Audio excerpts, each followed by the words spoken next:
Vamos começar a nossa live de hoje com o assunto gestantes com dificuldade na consciência perineal. O que fazer?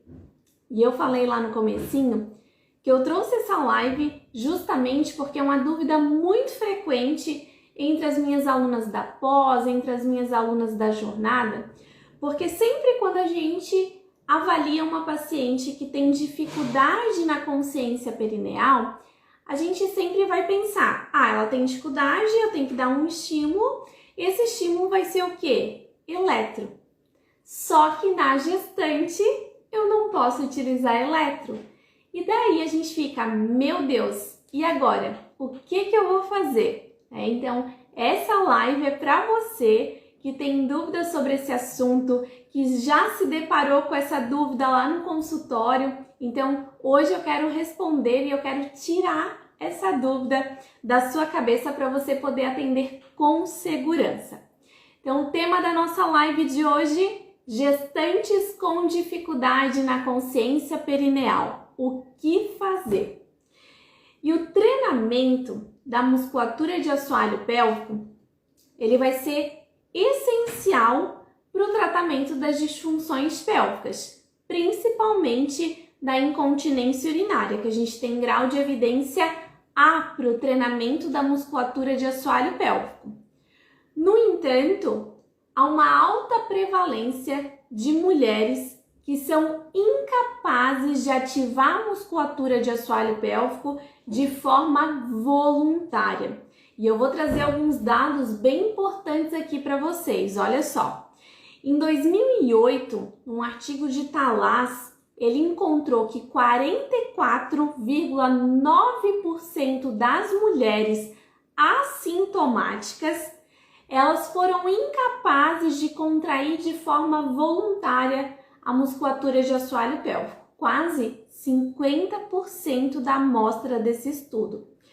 Outro estudo em 2014, eles constataram que 70% das mulheres com disfunções de assoalho pélvico, elas não conseguiam realizar uma contração correta. Então, 70% dessas mulheres com disfunções não conseguiam contrair corretamente. E dessa mesma amostra, 97% delas tinham baixa força de assoalho pélvico. Olha só que dados interessantes e dados que a gente tem que levar em conta no momento que a gente está ali com a nossa gestante. Porque nós, fisioterapeutas, a gente sabe o que é o assoalho pélvico, onde ele fica, como contrai. Eu espero que todo mundo saiba contrair, tá? Mas nós temos essa visão, a gente tem esse conhecimento e a gente acha que todo mundo sabe. E não, boa parte das mulheres, elas não sabem o que é essa musculatura, não sabem onde fica e também não sabem contrair corretamente.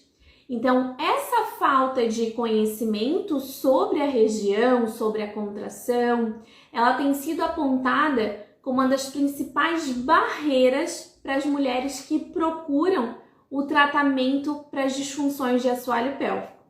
E esse desconhecimento, ele pode afetar negativamente o desenvolvimento aí de características musculares ideais, que são o quê? Força, resistência, coordenação. Porque se eu não tenho nem a percepção, a consciência da região, como é que eu vou desenvolver aquele músculo? Como é que eu vou ter uma hipertrofia ali na região? Então, a gente precisa, primeiro de tudo, do conhecimento das mulheres ali acerca daquela região, daquela contração. Então, esse déficit proprioceptivo, ele pode estar na origem dessa dificuldade em conseguir uma contração isolada dessa musculatura, por meio da realização desse movimento de elevação e na direção da sínfise púbica, que é um movimento que a gente tem que ter dessa musculatura de assoalho pélvico. Então, uma contração em sentido cranial e em direção à sínfise púbica, fechando o canal vaginal, fechando o canal da uretra, região anal e também não ativando outros músculos acessórios. Então a gente tem que ter uma contração isolada dessa musculatura. Então essa má propriocepção dessa musculatura, ela pode ser atribuída a uma falta de estímulo visual, né? Eu não consigo ver aquela musculatura. É uma incapacidade dessa musculatura de realizar um grande movimento. Porque se eu tenho dificuldade na contração do meu bíceps, mas é um músculo maior, eu tô vendo aquele movimento. Já em assoalho pélvico, já é difícil para a mulher enxergar, para a mulher sentir aquela contração. Então, esse déficit nesses mecanismos sensoriais, então eu não consigo sentir, eu não consigo visualizar, combinado com essa falta de conhecimento, pode ir deteriorando ainda mais essa propriocepção ao longo dos anos e está associado aí com o surgimento das disfunções do assoalho pélvico. E o programa de TMAP, então de treinamento da musculatura de assoalho pélvico, ele vai ser baseado no primeiro ponto aqui, na aprendizagem motora. Eu preciso saber como fazer aquela contração. E essa aprendizagem motora, ela vai ser dividida em 4 etapas e a gente vai discutir cada uma delas. Então, a primeira etapa é a fase de compreensão. O que é isso, né? A paciente, ela precisa entender o que é o assoalho pélvico, onde ele fica e como contrair. Então, esse é o primeiro ponto para minha paciente ter a compreensão daquela região que eu quero ativar. Então, explicar o que é, explicar onde fica e como é essa contração. Ah, mas como que eu vou explicar? Nem que explique com o aperto no dedo dela, né? Explicando para ela como faz aquela contração, né? Mostrando para ela em vídeo como é feita aquela contração, de onde vem aquela musculatura, para que ela entenda como vai ser feita aquela contração. Porque se a gente pedir para ela, contrai, mas contrai o quê? Né? Como que eu vou saber o que eu vou contrair se eu nem conheço aquela região? Então esse é o primeiro ponto desse aprendizado motor. Segundo ponto é a fase de busca. Até os artigos eles trazem uma frase como: onde está o meu assoalho pélvico? Então aqui a paciente ela precisa de um tempo para reconhecer, para aplicar o conhecimento e entendimento lá da primeira fase, a fase de compreensão, e nessa fase de busca ela aliar, né, esse conhecimento para ela entender aonde fica, como contrai. E aqui nessa fase tem um ponto muito importante: melhorar a representatividade cortical dessa região. E o que eu quero dizer com isso?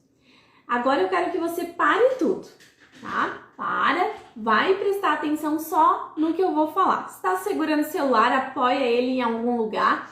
E eu quero que vocês olhem para o pé de vocês. É um testezinho que eu quero que vocês façam. Olhem para o pé. Independente se é direita ou se é esquerda, não tem problema. Olhem para o pezinho de vocês. E agora eu quero que vocês tentem fazer uma abdução do dedo mínimo. Tenta fazer uma abdução do dedo mínimo de um dos 2 pezinhos, ou dos 2 se quiser tentar. Eu tenho certeza que boa parte de vocês não vai conseguir fazer essa ativação, não vai conseguir fazer esse movimento. E por que geralmente a gente não consegue fazer esse movimento? Porque quando que eu faço esse movimento no meu dia a dia? A não ser quando eu bato o meu dedo numa quina que ele faz esse movimento de forma passiva, tirando isso, eu nunca faço esse movimento. Então, para que eu vou ter essa informação armazenada lá no meu cérebro se eu não preciso daquilo ali pra nada no meu dia a dia. Ó, a Márcia colocou que conseguiu. Muito bem, Márcia. Você é um ponto fora da curva, Márcia. Então, quando a gente pensa nesse movimento que a gente não precisa, imagina a tua paciente que nunca ouviu falar de assoalho pélvico, que nunca tentou fazer uma contração. Imagina a gente só pedir para ela, contrai. Ela vai pensar, meu Deus, contrai o quê? Ou ela até tenta mandar a mensagem para a região, mas a mensagem não chega. Por quê? Porque a gente não tem a representação cortical daquela região. Olha, o pessoal tá conseguindo fazer. As minhas alunas não valem porque elas já fizeram esse teste comigo na sala. Então, pessoal, olha só. Então, voltando para o assunto da representatividade de assoalho pélvico, a gente precisa trazer movimento, a gente precisa mostrar para minha paciente onde está aquela musculatura, por que ela deve contrair e como que ela deve contrair, né? Então, essa fase de busca, ela vai ser muito disso, ó, faz o toque, que é muito importante nessa fase, e a gente vai mostrar para ela, é aqui, tá vendo essa musculatura? É aqui que você vai contrair.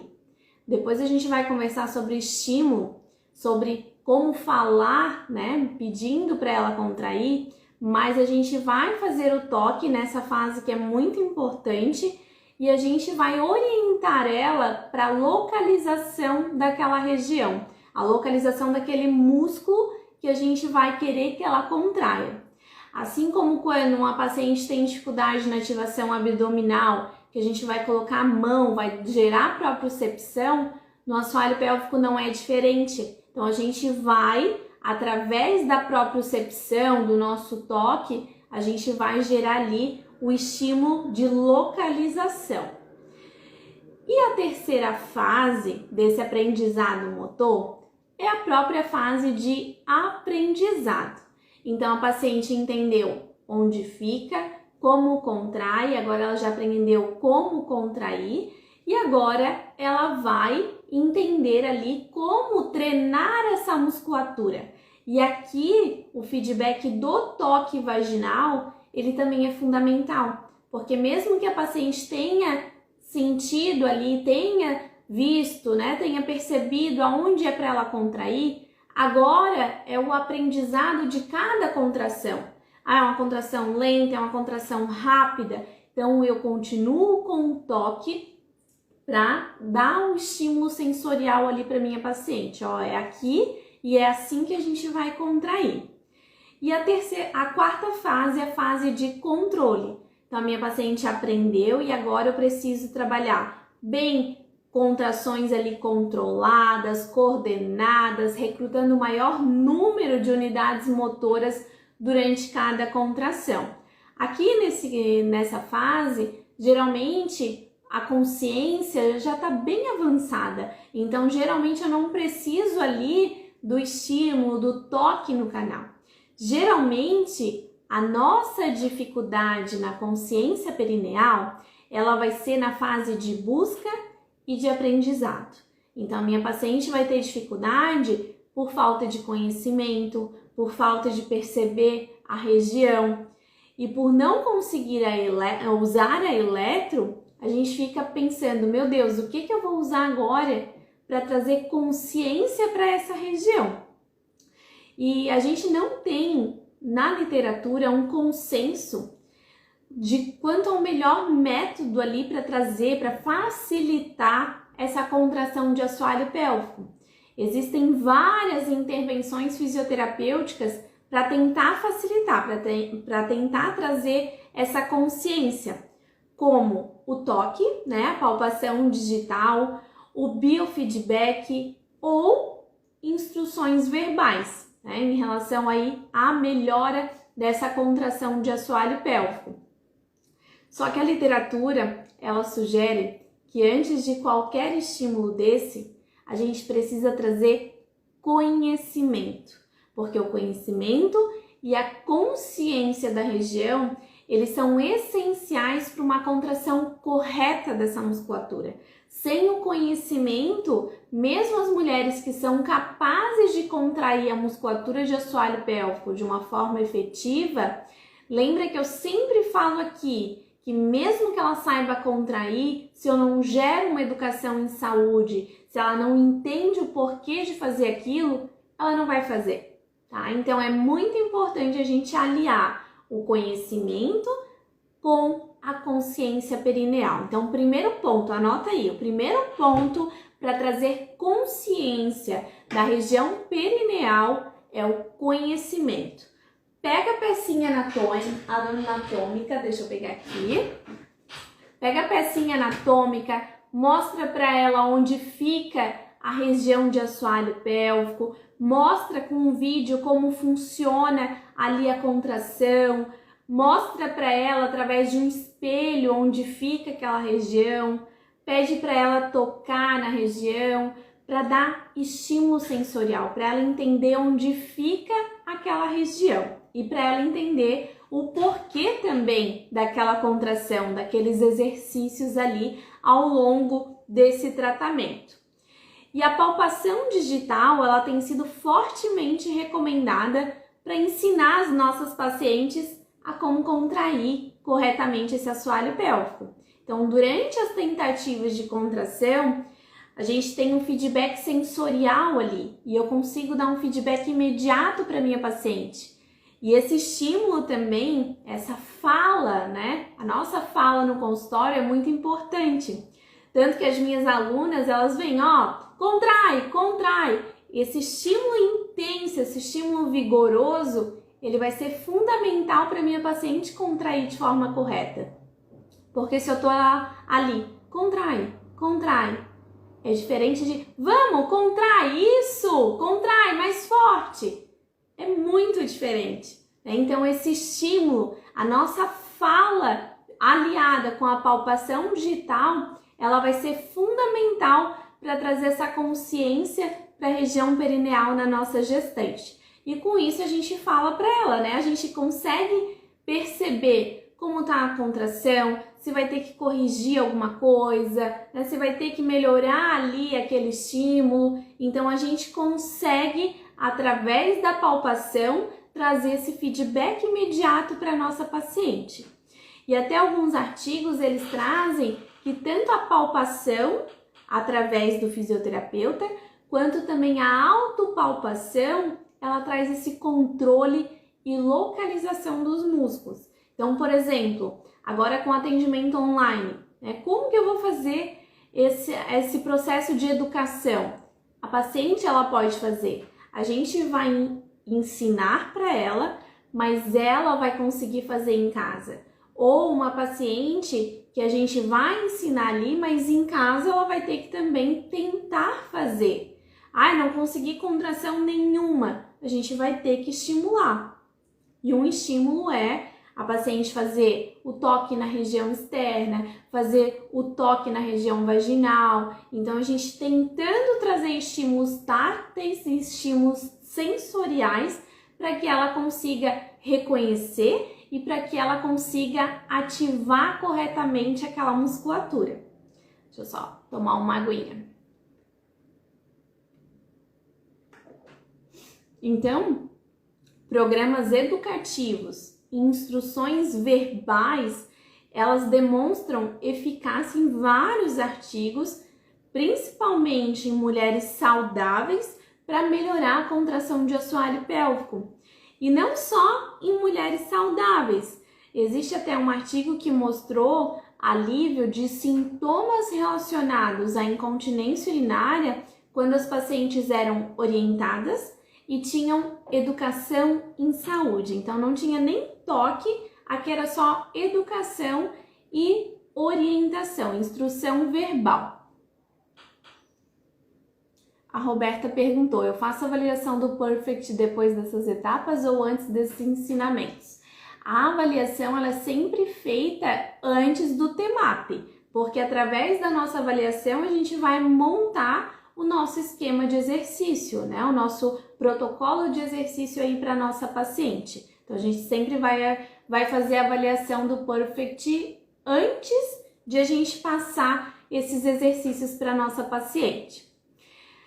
Ainda falando sobre esse artigo, essas mulheres que tiveram a instrução verbal e esse conhecimento, elas ficaram tão satisfeitas em receber esse novo conhecimento que elas queriam muito passar essa informação adiante. Elas consideravam passar essa informação para uma colega, para uma amiga, porque elas acharam fundamentais, elas acharam que eram fundamentais essas informações ao longo da vida.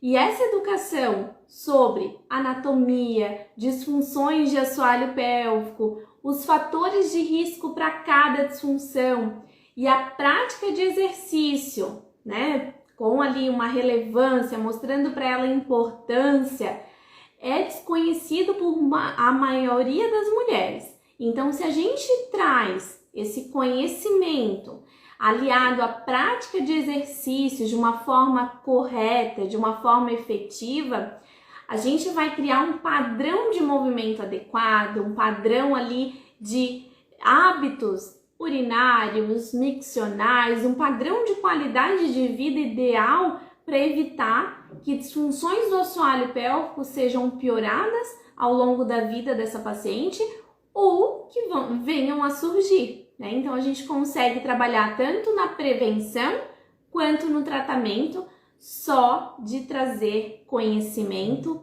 e instrução. Claro que quando eu vou fazer uma instrução verbal, lembra que eu já falei com vocês, tem até um post falando sobre isso e teve uma live sobre o Pilates, onde a gente frisou bem que não adianta só eu instruir verbalmente se eu não fizer uma avaliação física da nossa paciente, uma avaliação de assoalho pélvico, porque eu instruí, mas eu não estou sentindo, eu não estou vendo como está aquela contração. E às vezes a minha paciente pode não contrair, ou pior, ela pode fazer uma contração paradoxal, uma contração contrária, né? Uma expulsão desse assoalho pélvico. Então, importante, além da educação, que eu falei para vocês que é um primeiro ponto, a instrução verbal ela é fundamental sim, mas o toque na região vaginal, ele é um dos pontos mais importantes para a consciência perineal, tá? Então, educação, a instrução e o toque, tá? Isso aqui anota porque é muito importante. Quando vocês tiverem dúvida, meu Deus, o que eu faço agora? Lembra dessa orientação, desse passo a passo aqui. E falando de instruções verbais, é muito importante, como eu falei, de a gente saber como falar, né? Então, não adianta eu só dizer contrai. O paciente vai contrair, às vezes, abdômen, glúteo, adutores. Então, a gente precisa orientar bem também como ela vai fazer essa contração. Em alguns estudos, eles trazem que a retenção de urina, então, por exemplo, contrai como se fosse segurar o xixi. Essa é uma orientação que aparece muito. Ou aperta o meu dedo. Essas são as duas instruções que aparecem mais nos artigos. E um artigo ele trouxe, um artigo que analisou mulheres com incontinência urinária. Ele trouxe que a indicação de reter a urina, de fechar como se fosse segurar o xixi, ela foi melhor em mulheres que tinham perda de urina, pois elas já estavam acostumadas a ter aquela sensação, né? Ah, vou prender para não perder, tá? Mas isso aqui num artigo com mulheres com incontinência urinária.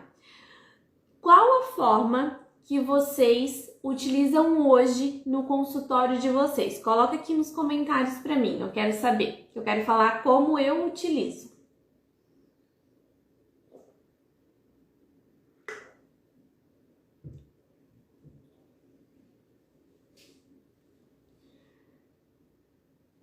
Pessoal, sobre a forma, né, sobre a instrução verbal, então eu fiz o toque e eu vou pedir para minha paciente contrair, só que eu não posso pedir só para ela contrair.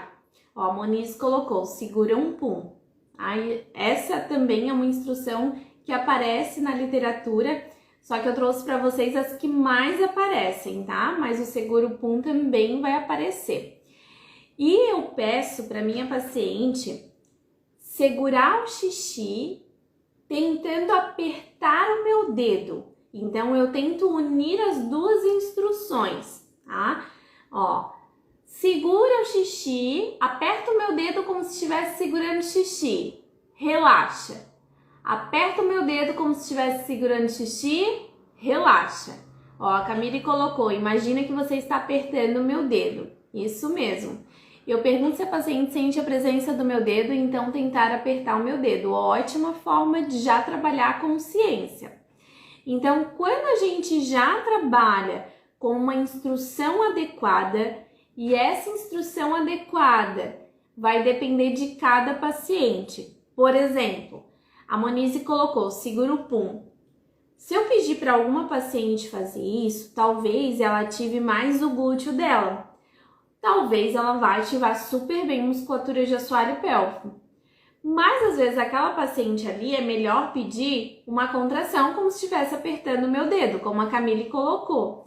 Então, vai depender de cada paciente o estímulo que a gente vai usar. Não deu certo no primeiro estímulo que você trouxe? Tenta mudar ele.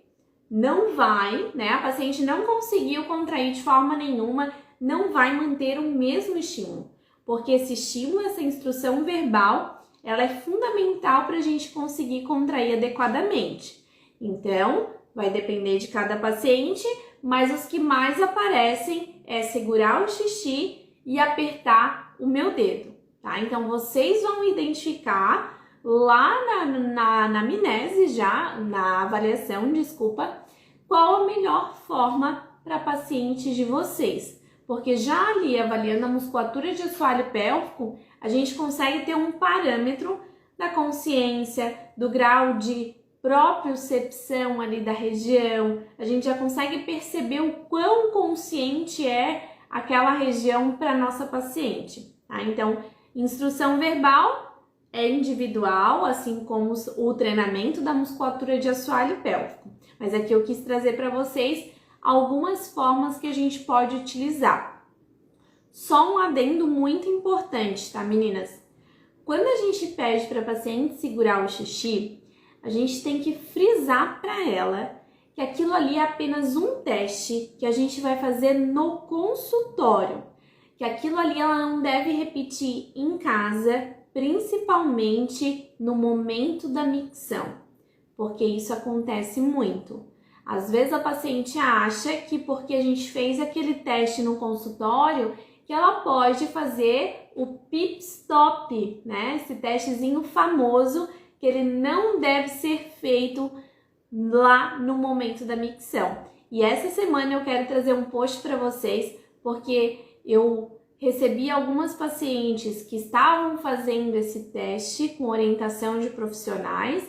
Então eu quero trazer para vocês esse post que vai ser muito importante, é para vocês divulgarem para ninguém mais fazer esse teste. Uma coisa é a gente pedir para ela contrair como se fosse segurar o xixi ali no momento do teste, outra coisa é a nossa paciente fazer aquele teste ou fazer exercícios no momento da micção, tá? Então, um ponto muito importante da nossa live: não podemos orientar o pit stop. A orientação para segurar o xixi é só no momento da avaliação.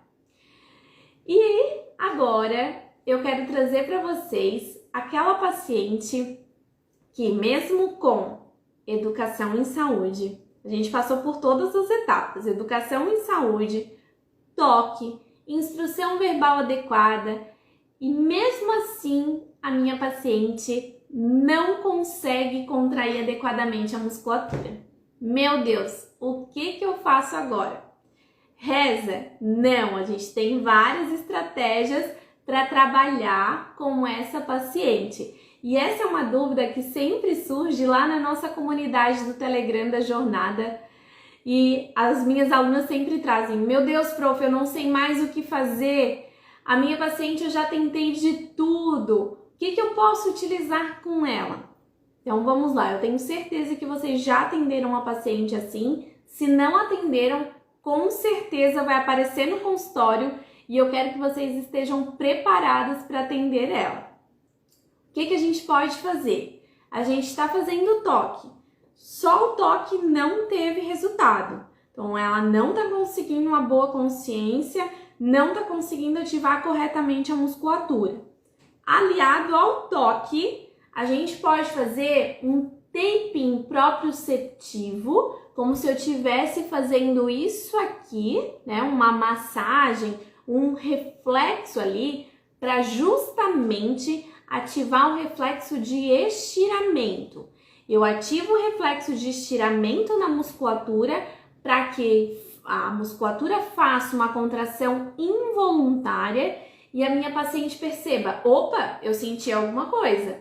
Então, esse taping proprioceptivo, ele pode ser muito utilizado, principalmente para as minhas pacientes com dificuldade nessa contração voluntária. Ele vai dar esse estímulo inicial e a partir dali a paciente entende, ó, agora eu sei aonde é para contrair e eu sei qual musculatura que eu devo ativar. Segundo, eu falei para vocês que é muito importante a paciente olhar para a região, né? Ter esse feedback visual. Uma forma muito legal que a gente pode utilizar no consultório é um espelho, né? Então, o espelho vai dar esse feedback visual, ó, é aqui que eu tenho que contrair.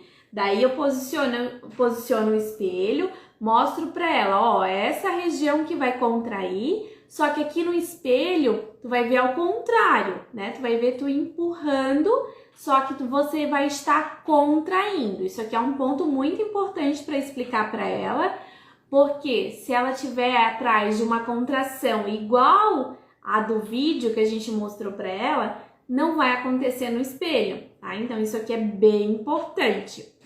Posicionou a mãozinha ali, faz ela perceber junto com o espelho, para ela visualizar ali o momento daquela contração.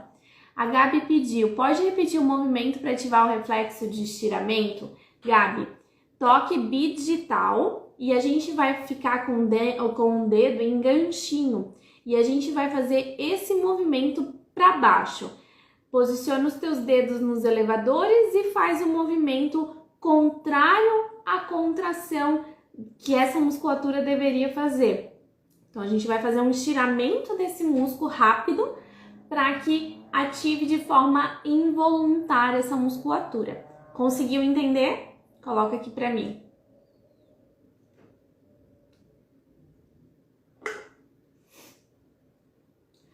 Outro ponto que a gente também pode utilizar são as texturas. Então, a gente quer dar um estímulo tátil. Só o meu toque não foi suficiente, então a gente pode utilizar esponjinha, buchinha de banho, diferentes temperaturas para estimular os receptores táteis e favorecer ali a contração muscular.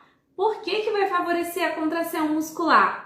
Porque eu entendo onde é para contrair, eu tô tendo um estímulo ali na região e isso faz com que eu saiba contrair. Então, a gente pode até associar, por exemplo, uma bolsinha de água quente na região, uma bolsinha pequenininha, para a paciente ter algo ali em contato com a vulva, ainda associado com a termoterapia, né, essa diferença de temperatura, favorecendo ali a vascularização, favorecendo a propriocepção da região.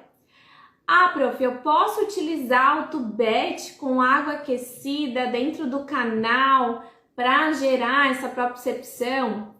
Eu, Jéssica, não utilizo tubete aquecido dentro desse canal. O tubete é um plástico, a gente não sabe o que esse plástico vai liberar naquela mucosa, então eu, Jéssica, prefiro não utilizar. Tubete é para aniversário de criança e a gente não utiliza em região de mucosa. O que a gente pode fazer ali? A gente pode utilizar no nosso consultório um dilatador que possa ser aquecido no micro, ou a gente pode usar essa bolsinha de água quente, ou a gente pode gerar um estímulo com o tubete geladinho, porque daí ele não vai aquecer e não vai liberar nenhuma substância. Então a gente pode sim trabalhar com essas diferentes texturas e temperaturas para dar uma agitada ali na região. O intuito aqui, gente, é trazer estímulo. Então qualquer estímulo diferente que vá trazer ali um estímulo sensorial, uma coisa diferente para a paciente, ela já vai parar. Opa, tô sentindo. Eu sei que é ali que eu devo contrair. Então a gente vai usar e abusar desses estímulos.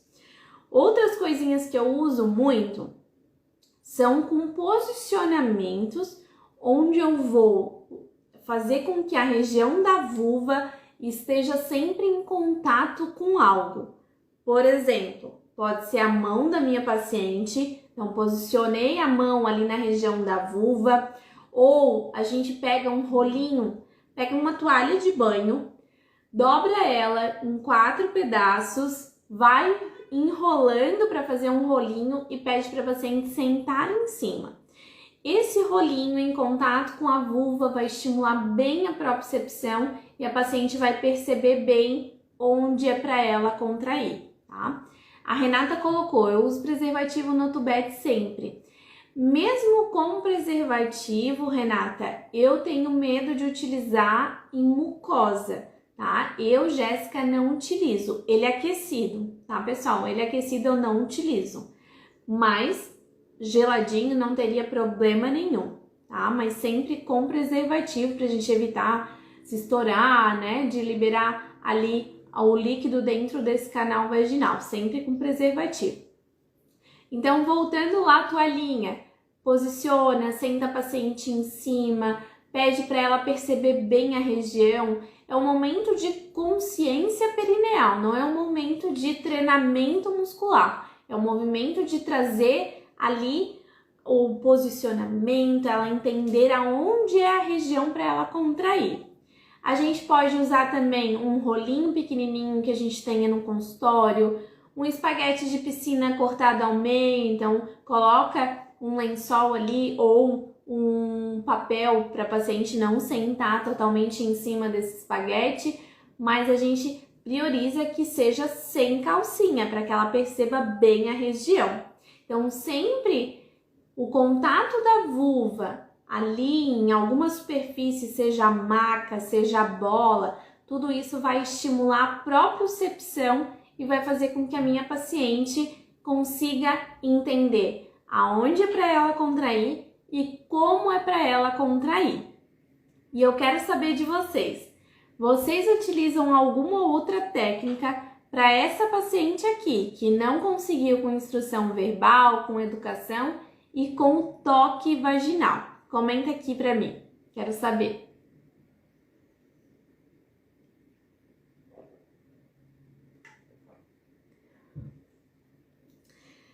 Eu não mencionei para vocês sobre o biofeedback. O biofeedback ele também tem evidências para trazer essa percepção da região.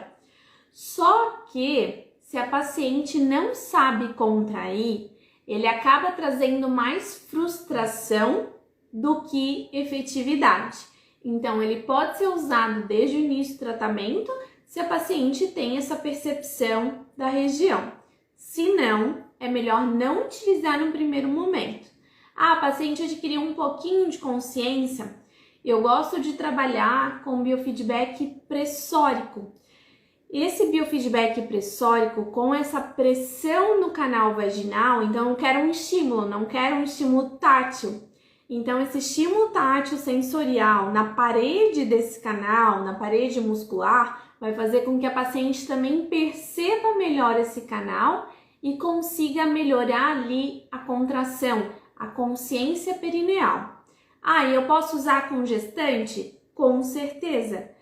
O uso do biofeedback ele pode ser utilizado, as únicas técnicas que a gente não vai utilizar para propriocepção na gestação é eletro e a vibração, tá? São as duas técnicas que a gente não vai utilizar por não ter estudos mostrando segurança na utilização dessa técnica. Então, eu não utilizo. Tem gente que usa vibração no consultório para gestante, mas eu não utilizo. A Fran colocou, eu uso feedback pressórico, mas no início ela teve dificuldade.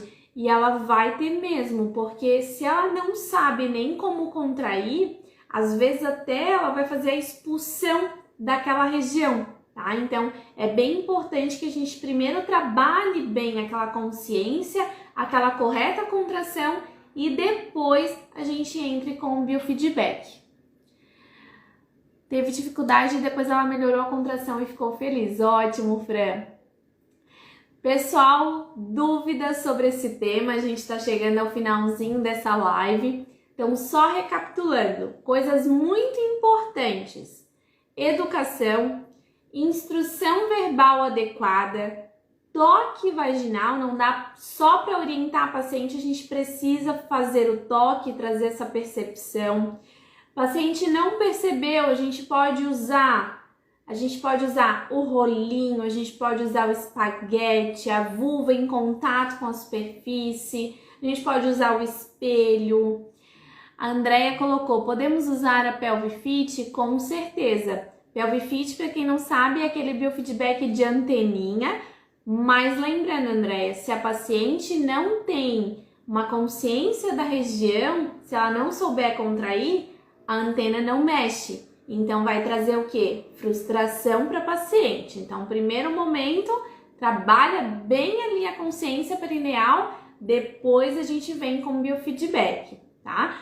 Tudo que vai trazer um estímulo visual para ela naquele primeiro momento e a gente com o toque já observa que não tem movimento nenhum, eu prefiro não utilizar, tá? A gente vai ali trazer um estímulo negativo para aquela paciente, ela vai achar que ela nunca vai conseguir contrair adequadamente e ela acaba se desestimulando, tá? Então é importante a gente tá ali com toque, olha que legal, melhorou muito nessa sessão, tá? Então todos esses pontinhos a gente tem que sempre estar atenta, porque senão a gente, ao invés de trazer motivação para o tratamento, a gente traz frustração, tá?